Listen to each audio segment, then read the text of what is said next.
தமிழ்நாட்டில் தேர்தலுக்கு இன்னும் 20 நாட்களே உள்ள நிலையில் அரசியல் களம் சூடுபிடித்துள்ளது. முதலமைச்சர் மு.க.ஸ்டாலின், எதிர்க்கட்சித் தலைவர் எடப்பாடி பழனிசாமி, நாம் தமிழர் கட்சியின் தலைமை ஒருங்கிணைப்பாளர் சீமான், தவிக தலைவர் விஜய் ஆகியோர் மேற்கொண்ட பரப்புரையை தற்போது காணலாம்.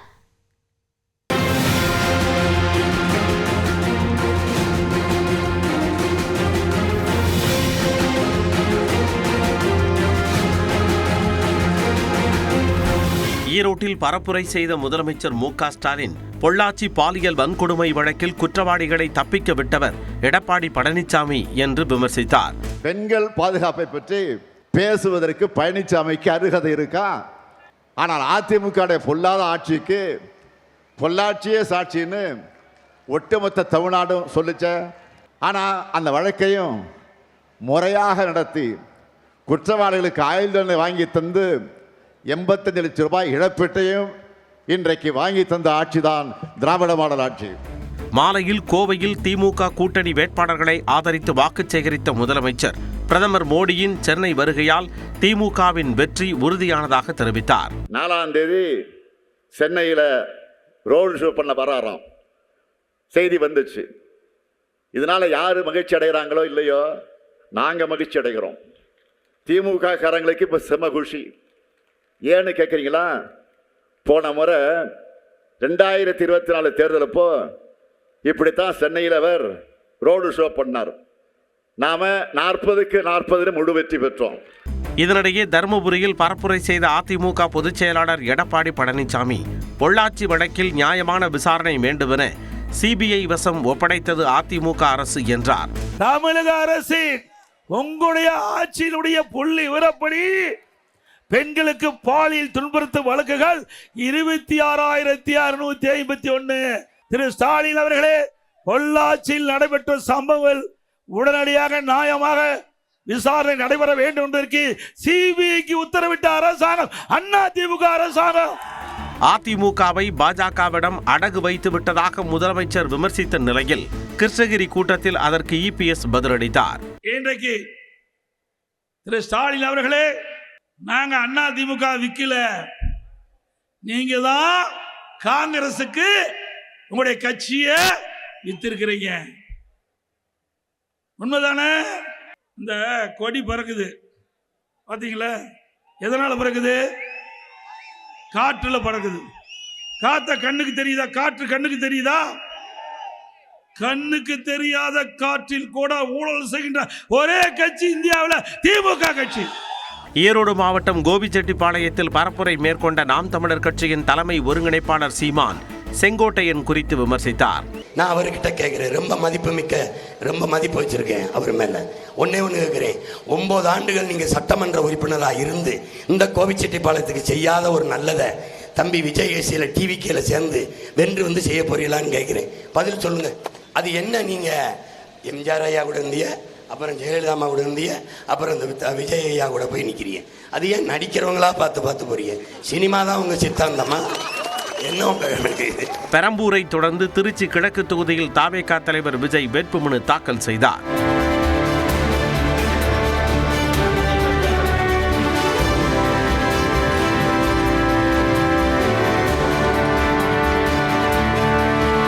பின்னர் மரக்கடை பகுதியில் பரப்புரை மேற்கொண்ட விஜய் தவிக பரப்புரை பாடலை பாடி வாக்கு சேகரித்தார். நான் தன்னந்தனியாளு, நீ ஏளனமா பாரு, கொஞ்சம் நவுந்தனா இங்க 8 கோடி பேரு, மிரல போது ஸ்டேட்டு எங்க விசிலு சத்தம் கேட்டு, நல்லவங்க வாழ நீ விசிலு கடி ஓட்ட. கூட்டு சூழ்ச்சி செய்து ஜனநாயகன் பட வெளியீட்டை தடுத்து நிறுத்தியதாகவும் குற்றம் சாட்டினார். இந்த கரூர் நிகழ்ச்சி சூழ்ச்சின்னு பலர் சொல்றது மாதிரி நம்ம கடைசி படமான ஜனநாயகன் நம்ம மனசுக்கு நெருக்கமான உங்க எல்லாரோடும் நமக்கு இருக்கிற பூர்வ ஜென்ம பந்தத்தை இன்னமும் எங்க இறுக்கமா மாத்திடுமோன்னு, எங்க அது இந்த தேர்தலில் நமக்கு மிகப்பெரிய ஆயுதமா மாறிடுமோன்னு ஒரு கூட்டு சூழ்ச்சி. அதோட இன்னும் பல சூழ்ச்சிகள். உங்களுக்காக நீதி கேட்க வந்த எனக்கும் சேர்த்துதான் நீதி வேண்டும். சிலிண்டர் பிரச்சனைக்கு மத்திய மாநில அரசுகள் தான் காரணம் என்றும் தவிக தலைவர் விஜய் கூறினார்.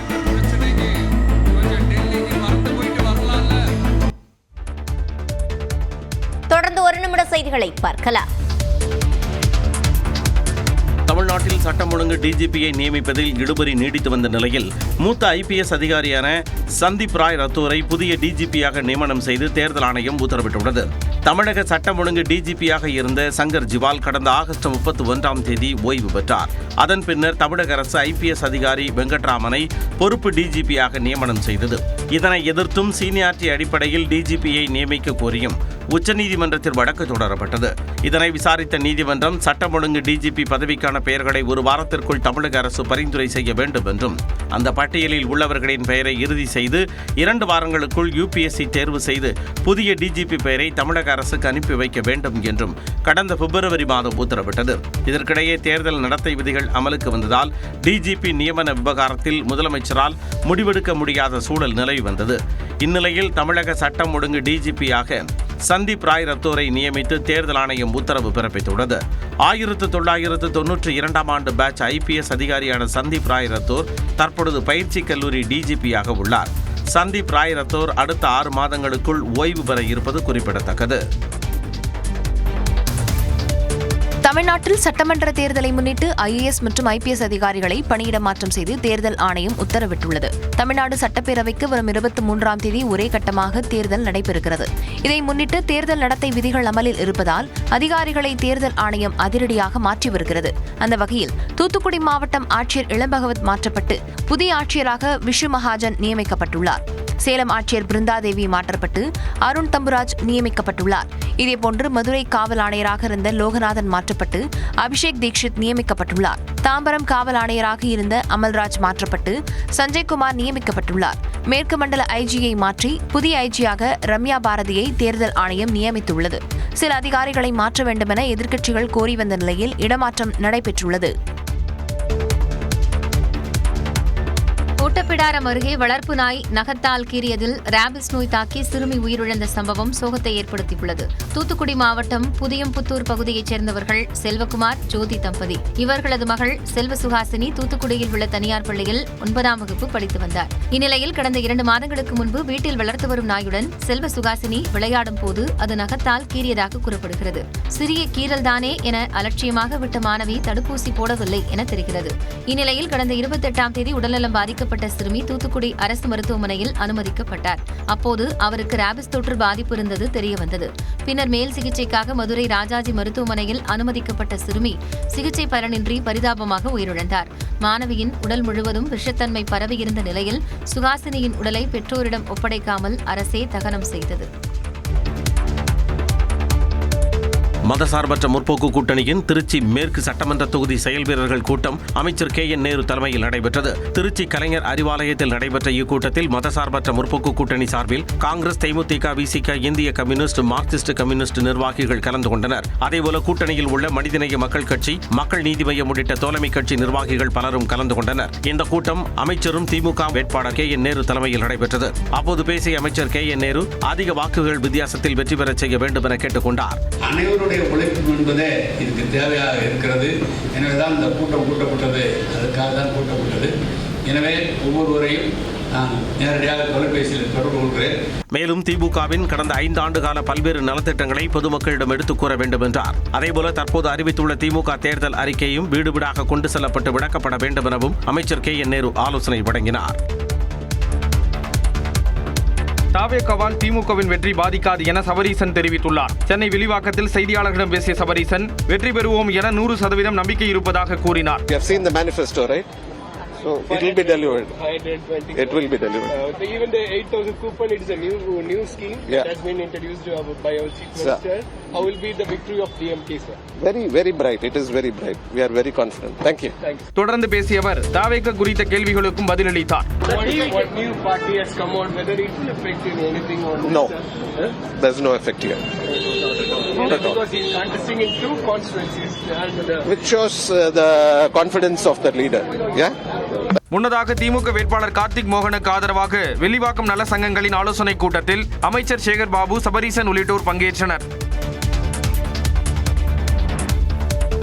செம்மன் குவாரி முறைகேடு வழக்கில் முன்னாள் அமைச்சர் பொன்முடி, அவரது மகன் கௌதம சிகாமணி உட்பட 7 பேரை விடுவித்து விழுப்புரம் மாவட்ட நீதிமன்றம் உத்தரவிட்டுள்ளது. கடந்த 2006 ஆண்டு முதல் 2011 ஆண்டு வரை கனிம வளத்துறை அமைச்சராக பொன்முடி இருந்தபொழுது அவரது மகன் கௌதம சிகாமணி தனது உறவினர்கள் உள்ளிட்டோருடன் இணைந்து சட்டவிரோத செம்மன் குவாரி நடத்தியதாகவும் அதில் அரசுக்கு 28 கோடி ரூபாய் நஷ்டம் ஏற்படுத்தியதாகவும் குற்றச்சாட்டு எழுந்தது. இது தொடர்பாக பொன்முடி, கௌதம சிகாமணி, திமுக நிர்வாகிகள் கோதகுமார், சதானந்தன் உட்பட 7 பேர் மீது கடந்த 2012 ஆண்டு லஞ்ச ஒழிப்புத்துறை வழக்கு பதிவு செய்தது. இதை அடிப்படையாக கொண்டு 2023 ஆண்டில் பொன்முடி, அவரது மகன் கௌதம சிகாமணி உள்ளிட்டோர் தொடர்புடைய இடங்களில் அமலாக்கத்துறை சோதனை நடத்தியது. கடந்த 13 ஆண்டுகளாக விழுப்புரம் மாவட்ட நீதிமன்றத்தில் வழக்கு விசாரணை நடைபெற்று வந்த நிலையில் சட்டவிரோதமாக செம்மண் அள்ளிய குற்றச்சாட்டுகளை நிரூபிக்க முடியாததால் குற்றம் சாட்டப்பட்ட 7 பேரும் விடுதலை செய்வதாக நீதிபதி உத்தரவிட்டார். இந்நிலையில் பொய் வழக்குகள் எப்பொழுதுமே ஈடுபடாது என பொன்முடி தெரிவித்துள்ளார். இது எதிர்க்கட்சிகளை பழிவாங்க வேண்டும் என்ற எண்ணத்தோடு போடப்பட்ட ஒரு அதிமுக ஆட்சியிலே போடப்பட்ட வழக்கு என்பதை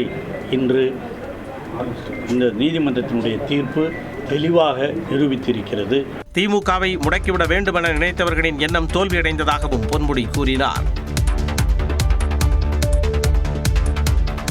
சாத்தான்குளம் வழக்கில் குற்றவாளிகளுக்கு தூக்கு தண்டனை விதிக்க வேண்டும் என சிபிஐ வலியுறுத்திய நிலையில் மதுரை மாவட்ட நீதிமன்றம் வரும் திங்கட்கிழமை தண்டனை விவரங்களை வெளியிடுகிறது. தூத்துக்குடி மாவட்டம் சாத்தான்குளத்தைச் சேர்ந்த தந்தை ஜெயராஜ், மகன் பென்னிக்ஸ் ஆகியோர் கடந்த 2020 ஆண்டு காவல்துறை விசாரணையின் போது கொல்லப்பட்டனர். இந்த வழக்கில் காவல் ஆய்வாளர் ஸ்ரீதர், சார்பு ஆய்வாளர்கள் பாலகிருஷ்ணன், ரகு கணேஷ் உள்ளிட்ட 9 காவலர்கள் கைது செய்யப்பட்டு மதுரை மத்திய சிறையில் அடைக்கப்பட்டுள்ளனர்.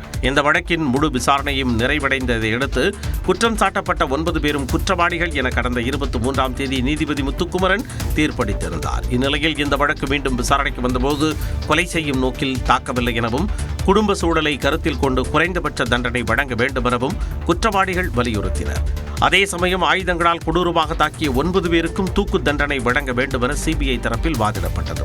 அனைத்து தரப்பு கருத்துக்களையும் பதிவு செய்து கொண்ட நீதிபதி வரும் திங்கட்கிழமை தண்டனை விவரங்கள் வெளியிடப்படும் என உத்தரவிட்டு வழக்கை ஒத்திவைத்தார்.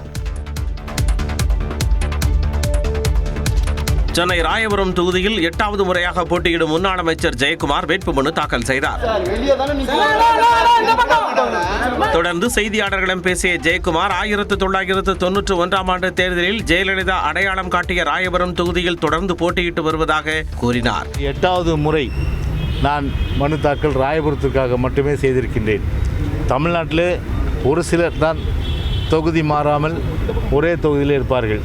அந்த வரிசையில் நான் வந்தது வாழ்நாளிலே ஒரு பெருமைமிக்க ஒரு விஷயமாகத்தான் நிச்சயமாக நான் கருதுகின்றேன். அதேபோல ஜெயக்குமாரை எதிர்த்து திமுக சார்பில் சுபேர்கான் வேட்புமனு தாக்கல் செய்தார். பின்னர் செய்தியாளர்களிடம் பேசிய சுபேர்கான், ஜெயக்குமார் ராயபுரத்தில் வசிக்காதவர் என்றார். மண்ணின் மைந்தர்னு சொல்லிட்டு இருக்க ஜெயக்குமார் அவர்களோட வீடு இன்னைக்கு ராயபுரத்தில் இல்லை, அதான் உண்மை. 2001 ஆண்டு முதல் தொடர்ந்து ராயபுரம் எம்எல்ஏவாக இருந்து வந்த ஜெயக்குமார் கடந்த தேர்தலில் தோல்வியை தழுவியது குறிப்பிடத்தக்கது. கேரளாவில் வறுமை கோட்டிற்கு கீழ் உள்ள குடும்பங்களுக்கு மாதந்தோறும் 6000 ரூபாய் அனைத்து அரசு பேருந்துகளிலும் பெண்களுக்கு இலவச பயணம் உள்ளிட்ட தேர்தல் வாக்குறுதிகளை காங்கிரஸ் தலைமையிலான ஐக்கிய ஜனநாயக முன்னணி வெளியிட்டுள்ளது. கொச்சியில் நடந்த நிகழ்ச்சியில் சட்டமன்ற தேர்தலுக்கான வாக்குறுதிகளை தெலங்கானா மாநில முதலமைச்சர் ரேவந்த் ரெட்டி, கேரள சட்டமன்ற எதிர்க்கட்சித் தலைவர் வி.டி. ஜெகதீசன் உள்ளிட்டோர் வெளியிட்டனர்.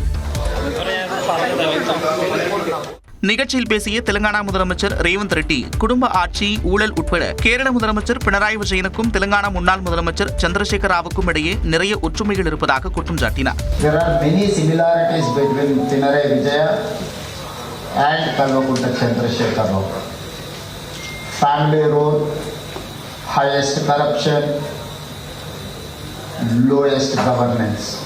முன்னதாக தேர்தல் அறிக்கையில் நலத்திட்ட ஓய்வூதியம் 3000 ரூபாயாக உயர்த்தப்படும், கல்லூரி மாணவிகளுக்கு 1000 ரூபாய் ஊக்கத்தொகை, அனைத்து குடும்பங்களுக்கும் 25 லட்சம் ரூபாய் மதிப்பிலான காப்பீடு, சிறு குறு நிறுவனங்களுக்கு 5 லட்சம் ரூபாய் வரை வட்டியில்லா கடன், வறுமை கோட்டின் கீழ் உள்ள குடும்பங்களுக்கு மாதந்தோறும் 6000 ரூபாய், மாநிலத்தில் உள்ள அனைத்து அரசு பேருந்துகளிலும் பெண்களுக்கு இலவச பயணம் உள்ளிட்ட வாக்குறுதிகள் இடம்பெற்றன. கேரளாவில் வேலைவாய்ப்பில் மகளிருக்கு 50% இடஒதுக்கீடு, நலத்திட்ட ஓய்வூதியம் 3000 ரூபாயாக உயர்த்தப்படும் என்பன உள்ளிட்ட வாக்குறுதிகளை முதலமைச்சர் பினராயி விஜயன் வெளியிட்டுள்ளார். சட்டமன்ற தேர்தலை முன்னிட்டு கோழிக்கோட்டில் நடந்த நிகழ்ச்சியில் 2 தொகுப்புகளாக 60 வாக்குறுதிகள் கொண்ட இடதுசாரி ஜனநாயக கூட்டணியின் தேர்தல் அறிக்கையை முதலமைச்சர் பினராயி விஜயன் வெளியிட்டார்.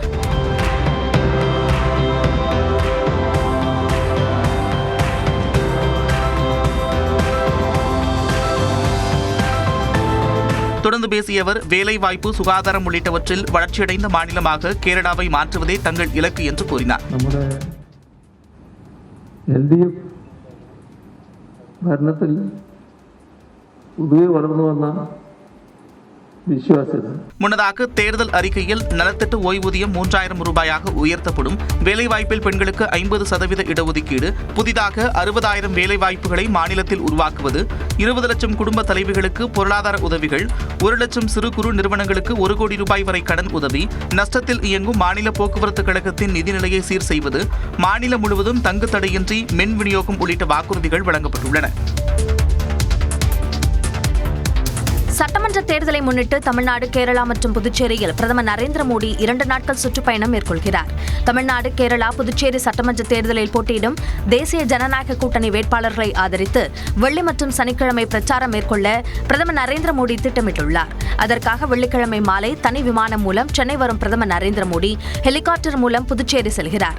அஜந்தா சிக்னல் சந்திப்பு, அண்ணா சாலை மற்றும் அண்ணா திடல் உள்ளிட்ட பகுதிகளில் ரோட் ஷோ செல்லும் பிரதமர் நரேந்திர மோடி தொடர்ந்து தேசிய ஜனநாயக கூட்டணி வேட்பாளர்கள் ஆதரித்து வாக்கு சேகரிக்க உள்ளார்.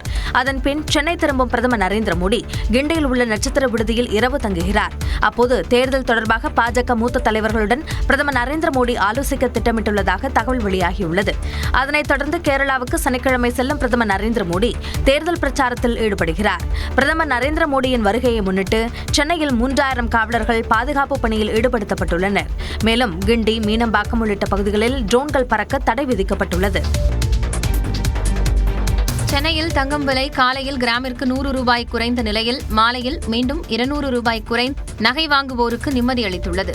ஈரான் மீதான இலக்குகளை அடையும் வரை தாக்குதல் தொடரும் என்ற அமெரிக்க அதிபர் டிரம்பின் அறிவிப்பால் முதலீட்டாளர்களின் கவனம் மீண்டும் எண்ணெய் நிறுவனங்கள் மற்றும் பாதுகாப்பு துறை நிறுவன பங்குகளின் பக்கம் திரும்பியது.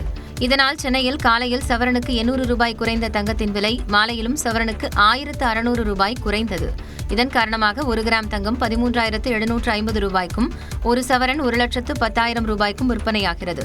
வெள்ளி விலை ஒரே நாளில் கிராமிற்கு 10 ரூபாய் குறைந்து 1 கிராம் 255 ரூபாய்க்கும், கிலோவிற்கு 10,000 ரூபாய் குறைந்து 1 கிலோ கட்டி வெள்ளி 2,55,000 ரூபாய்க்கும் விற்பனையாகிறது.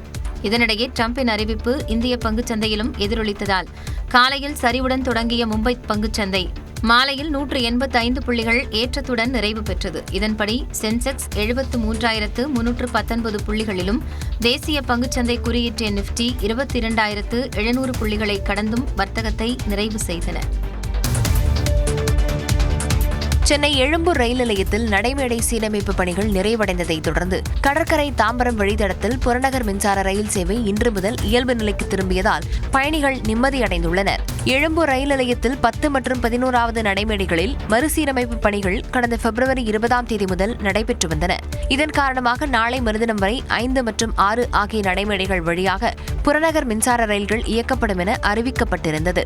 அதோடு எழும்பூர் வழியாக 204 மின்சார ரயில்கள் இயக்கப்பட்டு வந்த நிலையில் பாதியாக குறைக்கப்பட்டதால் லட்சக்கணக்கான மக்கள் இன்னலை சந்தித்து வந்தனர். நடைமேடை பணிகள் முடிவடைந்த பின்னர் நாளை மறுநாள் முதல் மின்சார ரயில்கள் சேவை சீராகும் என கூறப்பட்டது. ஆனால் திட்டமிட்ட நேரத்திற்கு முன்னதாகவே பணிகள் முடிந்ததால் இன்று முதல் வழக்கமான அட்டவணைப்படி புறநகர் ரயில்கள் இயக்கப்படுகின்றன. எங்களுக்கு கொஞ்சம் வேலைக்கு போகிறவங்களாம் ரொம்ப சிரமமாக தான் இருந்தது. ஆனால் இது ரயில்வே டிபார்ட்மெண்ட்டு சொன்ன மாதிரி அந்த கரெக்டான அந்த தேதிக்குள்ளே வேலையை முடித்து எங்களை மாதிரி ஆஃபீஸ் போகிறவங்களுக்கெல்லாம் இந்த சிரமங்கள்லாம் இல்லாமல் நல்ல மாதிரி பண்ணி கொடுத்துருக்காங்க. பட் கூடிய விரைவில் இதை சரி பண்ணி கொடுத்ததுக்கு ரயில்வே துறைக்கு நாங்கள் நன்றி சொல்கிறோம் சார். இந்த மறுபடியும் ஃப்ரீக்வெண்ட்டாக வரும் அப்படின்ற மாதிரி சொல்லியிருக்காங்க. ஸோ அது ஹாப்பி தான் எல்லாருக்குமே. பிப்ரவரி 20ஆம் தேதிக்கு முன்பு நடைமுறையில் இருந்த வழக்கமான அட்டவணைப்படி புறநகர் ரயில்கள் இயக்கப்படும் என்று தெற்கு ரயில்வே அறிவித்துள்ளது. சேப்பாக்கம் திருவல்லிக்கேணி தொகுதியில் வேட்புமனு தாக்கல் செய்த துணை முதலமைச்சர் உதயநிதி தனக்கு 12,92 லட்சம் ரூபாய்க்கு அசையும் சொத்துகளும் 7,72 லட்சம் ரூபாய்க்கு அசையா சொத்துகளும் உள்ளதாக தெரிவித்துள்ளார். சேப்பாக்கம் திருவல்லிக்கேணி தொகுதியில் மீண்டும் போட்டியிடும் உதயநிதி ஸ்டாலின் நேற்று வேட்புமனு தாக்கல் செய்தார். அத்துடன் அவர் தாக்கல் செய்துள்ள பிரமாண பத்திரத்தில் குறிப்பிட்டுள்ள சொத்து விவரங்கள் வெளியாகியுள்ளன. அதில் கடந்த நிதியாண்டில் சுமார் 10 லட்சம் ரூபாய் வருமானம் ஈட்டியதாகவும், தனது மனைவி கிருத்திகா 2,92 லட்சம் ரூபாய் வருமானம் ஈட்டியதாகவும் குறிப்பிட்டுள்ளார். தன்னிடம் ரொக்கமாக 50,000 ரூபாய் கையிருப்பு இருப்பதாகவும், மனைவியிடம் 75,000 ரூபாய் கையிருப்பு உள்ளதாகவும் தெரிவித்துள்ளார். நடிகர் சங்க அறக்கட்டளைக்கு 11 கோடி ரூபாய் கடனாக வழங்கியிருப்பதாக தெரிவித்துள்ள உதயநிதி, தன்னிடம் தங்கம், வெள்ளி உள்ளிட்ட விலை மதிப்புமிக்க பொருட்கள் எதுவும் இல்லை என கூறியுள்ளார். 1 கோடி ரூபாய் மதிப்பிலான டிஃபெண்டர் கார் உட்பட மொத்த அசையும் சொத்துக்கள் 12 கோடியே 92 லட்சம் ரூபாய் என வேட்புமனுவில் தெரிவித்துள்ளார். மனைவி பெயரில் வாகனங்கள் இல்லை எனவும் 1600 கிராம் பூர்வீக நகைகள் உட்பட 13 கோடியே 25 லட்சம் ரூபாய்க்கு அசையும் சொத்துக்கள் இருப்பதாக குறிப்பிட்டுள்ளார். மனைவி பெயரில் அசையா சொத்துக்கள் எதுவும் இல்லை என தெரிவித்துள்ள உதயநிதி, தனது பெயரில் 7 கோடியே 72 லட்சம் ரூபாய் மதிப்பிலான அசையா சொத்துக்கள் இருப்பதாக தெரிவித்துள்ளார். இதேபோன்று சைதாப்பேட்டை தொகுதியில் போட்டியிடும் அமைச்சர் மா சுப்பிரமணியன் நேற்று தனது வேட்புமனுவை தாக்கல் செய்தார். அவர் தனது பிரமாண பத்திரத்தில் கையிருப்பில் 75,500 ரூபாய் ரொக்கம் இருப்பதாகவும், மனைவியிடம் 7,900 ரூபாய் இருப்பதாகவும் தெரிவித்துள்ளார். தனது பெயரில் 102 கிராம் தங்க நகை, மனைவி பெயரில் 145 கிராம் தங்க நகை இருப்பதாக குறிப்பிட்டுள்ளார். மேலும் தனது பெயரில் 61,97,000 ரூபாய் மதிப்பிலான அசையும் சொத்தும், மனைவி பெயரில் 29,55,000 ரூபாய் மதிப்பிலான அசையும் சொத்து இருப்பதாக அமைச்சர் மா சுப்பிரமணியன் தெரிவித்துள்ளார். ராயபுரம் தொகுதியில் போட்டியிடும் முன்னாள் அமைச்சர் ஜெயக்குமார் தனது பிரமாண பத்திரத்தில் கையிருப்பில் 75,000 ரூபாயும், மனைவியிடம் 1,20,000 ரூபாயும் இருப்பதாக தெரிவித்துள்ளார். தனது பெயரில் 70,73,000 ரூபாய் மதிப்பில் அசையும் சொத்தும், மனைவி பெயரில் 3 கோடியே 98 லட்சம் ரூபாய் மதிப்பில் அசையும் சொத்தும் இருப்பதாக ஜெயக்குமார் குறிப்பிட்டுள்ளார்.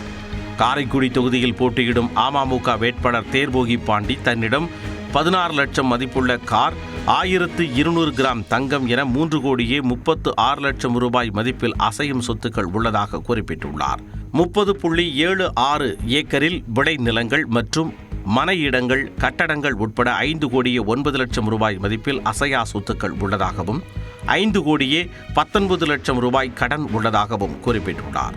தனது மனைவி செல்வியிடம் 1800 கிராம் தங்கம் உட்பட 2 கோடியே 48 லட்சம் ரூபாய் மதிப்பில் அசையும் சொத்துக்களும், 21 கோடியே 68 லட்சம் ரூபாய் மதிப்பில் அசையா சொத்துக்கள் இருப்பதாகவும் தேர்போகி பாண்டி தெரிவித்துள்ளார். புழல் மத்திய சிறையில் அடைக்கப்பட்டுள்ள 24 குற்ற வழக்குகளை கொண்ட சரித்திர குற்றவாளியான ஹரி நாடார் தென்காசி மாவட்டம் ஆலங்குளம் சட்டமன்ற தொகுதியில் தனது முகவர்கள் மூலம் வேட்புமனு தாக்கல் செய்தார். அவர் புழலில் உள்ள சிறை கண்காணிப்பாளர் முன்னிலையில் உறுதிமொழி எடுத்துக்கொண்டார். அவரிடம் 11 கிலோ 650 கிராம் தங்க நகைகள் உள்ளன. இதற்கிடையே தவைக்க தலைவர் விஜய் தன் மீதான வழக்கு குறித்து பெரம்பூர் தொகுதிக்கான வேட்புமனுவில் தெரிவிக்காமல் மறைத்ததாக குற்றச்சாட்டு எழுந்துள்ளது.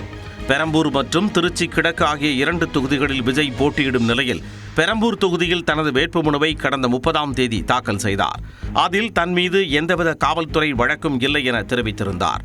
வேட்புமனு தாக்கலுக்கு பின்னர் கொடத்தூரில் விஜய் பரப்புரை மேற்கொண்ட போது பொதுமக்களுக்கு இடையூறு விளைவித்ததாக அவர் மீது ஒரு வழக்கு பதிவு செய்யப்பட்டது. இந்நிலையில் திருச்சி கிழக்கு தொகுதியில் தனது வேட்புமனுவை தாக்கல் செய்துள்ள விஜய் இந்த வழக்குடன் சேர்த்து 2025ஆம் ஆண்டு ஆகஸ்ட் மாதம் மதுரை மாநாட்டில் தொண்டரை பாதுகாவலர்கள் தாக்கிய சம்பவம் தொடர்பான வழக்கையும் குறிப்பிட்டிருக்கிறார். இந்த வழக்கை ஏன் பெரம்பூர் தொகுதிக்கான மனு தாக்கலின் போது விஜய் குறிப்பிடவில்லை என கேள்வி எழுந்துள்ளது. தொடர்ந்து காலை விரைவு செய்திகளை பார்க்கலாம். கடையநல்லூர் சட்டமன்ற தொகுதி தமிழக வெற்றி கழக வேட்பாளர் அப்துல் ஜலீல் என்பவரிடமிருந்து 1 லட்சம் ரூபாய் ரொக்கத்தை தேர்தல் பறக்கும் படையினர் பறிமுதல் செய்தனர். விருதுநகர் மாவட்டம் வண்டியம்பட்டி அருகே வாகன சோதனையில் ஈடுபட்ட போது பிடிபட்ட இந்த பணத்திற்கு முறையான ஆவணங்களை வேட்பாளர் காட்டியதால் பறிமுதல் செய்த பணத்தை அதிகாரிகள் திரும்ப வழங்கினர். பிளாக்கில் டிக்கெட் விற்றவர்கள், வரி கட்டாமல் நாட்டை ஏமாற்றுபவர்கள் நாட்டு மக்களை ஏமாற்ற மாட்டார்களா என அமைச்சர் MRK பன்னீர்செல்வம் கேள்வி எழுப்பியுள்ளார். விழுப்புரம் மாவட்டம் திண்டிவனம் தொகுதியில் போட்டியிடும் விசிக வேட்பாளர் வன்னியரசுவுக்கு ஆதரவாக கூட்டணி கட்சி நிர்வாகிகள் கூட்டத்தில் பேசினார். ஒருவருடைய மனைவி அவர் விவகாரத்தை கேட்டு வீடு கொடுக்கவில்லை என்று குற்றச்சாட்டு சுமந்த அன்னைக்கு அன்றைய தினமே இன்னொரு பெண்ணுடன் அவர் இன்னொரு பெண்ணும் ஒரே ட்ரெஸ்ஸில் கணவன் மணி போல இந்த செல்கிறாண்டால் நாட்டு மக்களை பற்றி கவலை இல்லை. சென்னை சோழிங்கநல்லூர் சட்டமன்ற தொகுதியில் பரப்புரையில் ஈடுபட்ட அதிமுக வேட்பாளர் KP கந்தனுக்கு அக்கட்சி தொண்டர்கள் உற்சாக வரவேற்பு அளித்தனர். கிழக்கு கடற்கரை சாலை புத்தண்டி பகுதிக்கு வாக்கு சேகரிக்க வந்த அவரை அதிமுகவினர் வெளியெங்கும் மலர் தூவி மாலை அணிவித்து பட்டாசு வெடித்து வரவேற்றனர்.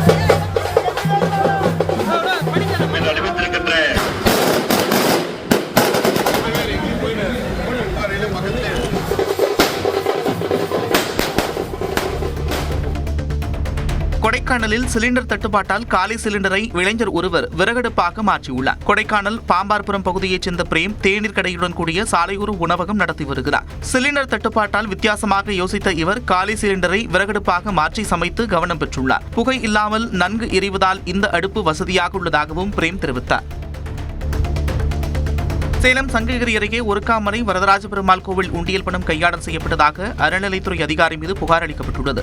உண்டியல் திறப்பு நிகழ்வுக்கு கண்காணிப்பு அதிகாரியாக வந்தவர் உண்டியல் பணத்தை கையாடல் செய்ததாக புகார் தெரிவிக்கப்பட்டுள்ளது. சங்ககிரி காவல் நிலையத்தில் வரதராஜ பெருமாள் கோவில் செயல் அலுவலர் புகார் அளித்திருக்கும் நிலையில் விசாரணை நடைபெறுகிறது.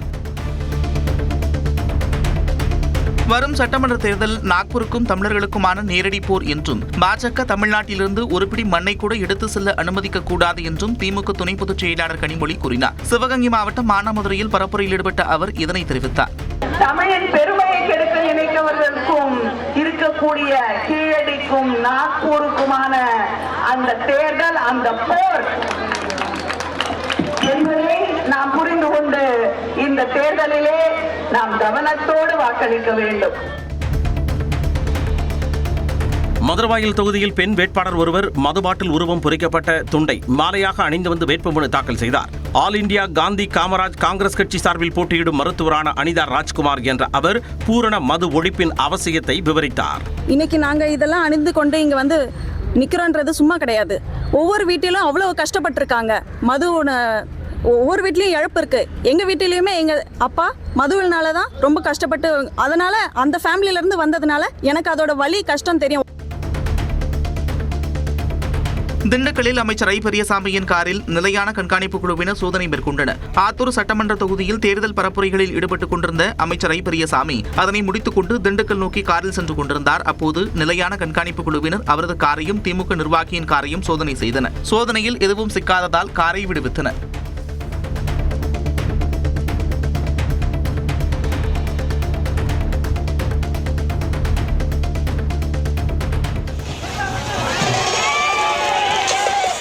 சென்னை சோழிங்கநல்லூர் சட்டமன்ற தொகுதியில் அதிமுக வேட்பாளர் KP கண்ணன் ஜல்லடியன்பேட்டை பகுதியில் வாக்கு சேகரிப்பில் ஈடுபட்ட போது JCB மூலம் ரோஜா மலர்களை கொட்டி வினோதமாக தொண்டர்கள் வேட்பாளரை வரவேற்றனர். JCB இயந்திரம் மூலம் சுமார் 110 கிலோ ரோஜாப்பூ இதழ்களை வேட்பாளர் மீது கொட்டி நூதன முறையில் உற்சாக வரவேற்பு அளித்தனர்.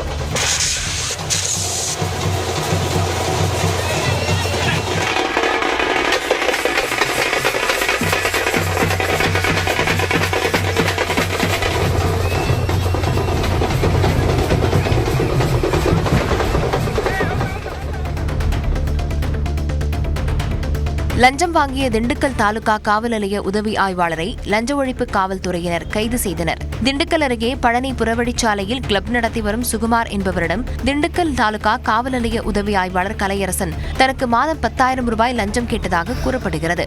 ரசாயனம் தடவிய 7,000 ரூபாய் பணத்தை ஒரு பேக்கரியில் வைத்து பெற்றபோது லஞ்ச ஒழிப்பு காவல்துறையினர் அவரை கையும் களவுமாக பிடித்தனர். பின்னர் அவர் தற்கொலைக்கு முயன்றதால் பரபரப்பு ஏற்பட்டது. திருச்சியில் விஜய் பரப்புரையின் போது பெண்கள் இருவர் மயக்கமடைந்தனர். தவேக நிர்வாகி ஆதவ் அர்ஜுனாவின் கார் மோதியதில் பாதுகாப்பு பணியில் இருந்த காவலருக்கு காலில் எலும்பு முறிவு ஏற்பட்டது.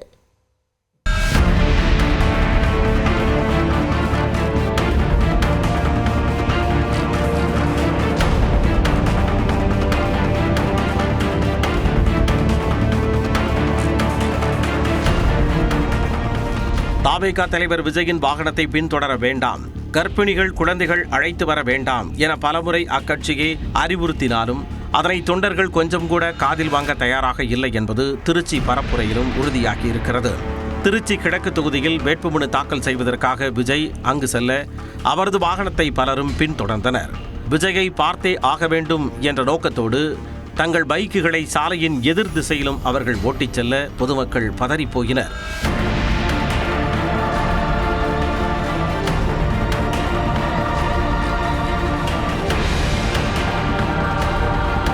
ரோட் ஷோவின் போது விஜயை பின்தொடர்ந்த பெண் பைக்கில் இருந்து கீழே விழுந்தார். அப்பொழுது வாகனத்தில் இருந்து இறங்கிய விஜய் அவரிடம் நலம் விசாரித்தார்.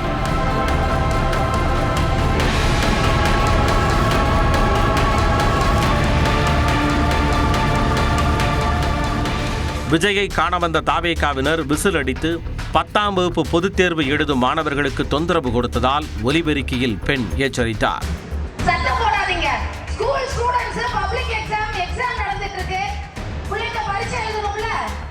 மரக்கடையில் விஜய் பரப்புரையின் போது நெரிசலில் சிக்கி பெண்கள் தவித்தனர். அப்பொழுது 2 பெண்கள் மயக்கமடைந்தனர்.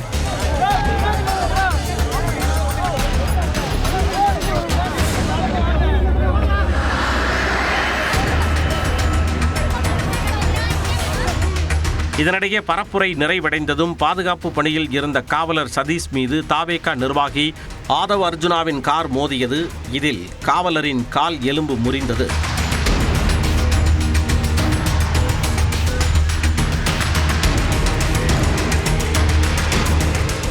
மருத்துவமனையில் சிகிச்சை பெறும் காவலரிடம் ஆதவ் அர்ஜுனா நலம் விசாரித்தார். இதனிடையே ஆதவ் அர்ஜுனாவின் பெயரில் உள்ள கார்தான் என்றாலும் பாதுகாப்பு பணியில் இருந்த காவலர்களே அதனை பயன்படுத்தியதாக நிர்மல்குமார் தெரிவித்தார். வாகனத்தை ஓட்டிய அரவிந்த் என்பவர் மீது காவல்துறை 2 பிரிவுகளில் வழக்கு பதிவு செய்துள்ளது.